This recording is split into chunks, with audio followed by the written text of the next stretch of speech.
La matinale d'Europe 1, 6h30, 9h. Thomas Soto.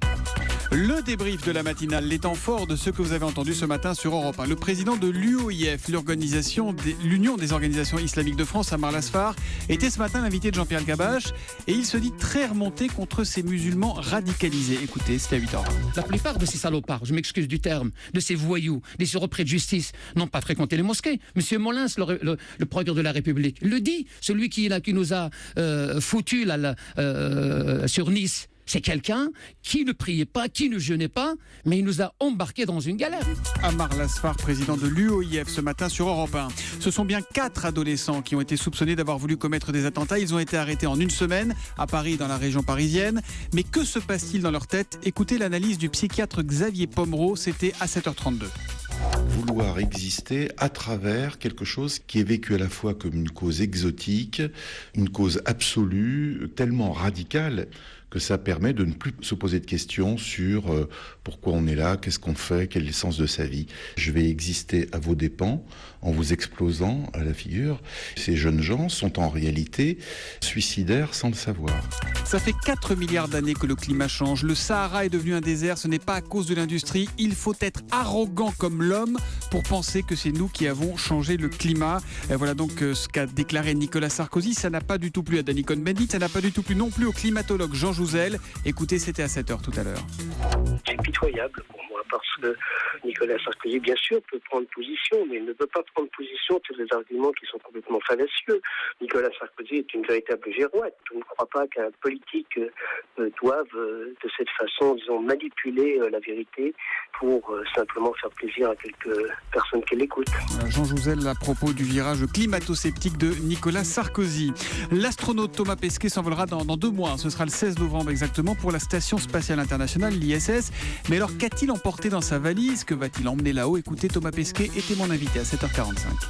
Il y a beaucoup de choses, il y a des effets un peu personnels, il y a des livres de Saint-Exupéry, il y aura ma ceinture noire de judo, il y aura des cadeaux. Vous serez là-haut au moment de la présidentielle, Thomas Pesquet. Vous allez devenir le premier abstentionniste de l'espace parce que, sauf erreur de ma part, il n'y a pas de bureau de vote là-haut. Quand vous allez faire ? Non, mais justement, ça fait partie des choses auxquelles j'ai pensé parce que c'est important, je pense, de voter. Et évidemment, on va faire une procuration. Vous aurez droit quand même à une procuration. Mais bien sûr.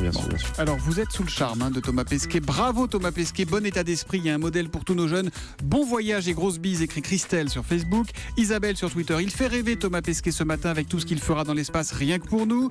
Oui, avec beaucoup de oui, Thomas Pesquet annonce sur Europe 1 qu'il va tweeter depuis l'espace, alors on sera près des étoiles. Ça, c'est la poète Justine qui nous dit ça. Ce matin également, notre correspondant à New York, Xavier Yvon, nous a parlé de Donald Trump qui va contre-attaquer dans une émission de télé ce soir en publiant son bilan de santé. C'est Xavier Yvon qui nous en parlait à 6h45 dans le kiosque. Je n'ai aucun problème à le publier, je l'ai là avec moi. Vous voulez que je le fasse ? Il n'y a pas de souci. Et voilà, Donald Trump qui sort de sa veste des feuilles pliées. C'est son rapport médical, effet garanti. Alors on ne sait pas ce qu'il y a dessus, il faudra regarder l'émission pour ça. On a eu juste quelques infos. Donald Trump prend des médicaments anti-cholestérol et il est en surpoids, limite obèse, nous dit le New York Times. Voilà pour Xavier Yvon dans le kiosque tous les matins à 6h45 sur Europe 1. Et puis à 7h25, Jérôme Commandeur et l'infirmière Gisèle Cathéter étaient au chevet d'Hilary justement. Écoutez, c'était dans le Commandeur News. Je peux le dire, j'ai eu l'autorisation du FBI. Madame Cligneton se fait soigner chez nous au centre de soins Loulou Gasté. Nous avons une clientèle de VIP que je ne peux pas citer. Tout ce que je peux vous dire, c'est qu'on a parmi nous un ancien président de la République qui a été maire de Paris. Le curé de Camaret. Ah, ça y est, il est réveillé. Monsieur Jacot, on met un bas de pyjama, hein ? Sinon, pas de petit filou à 4 heures. Voilà, et n'oubliez pas, quand vous avez un petit coup de mou dans la journée, vous pouvez réécouter soit Jérôme Commandeur, soit Nicolas Canteloup sur notre site europe1.fr. Voir les deux si ça va vraiment pas.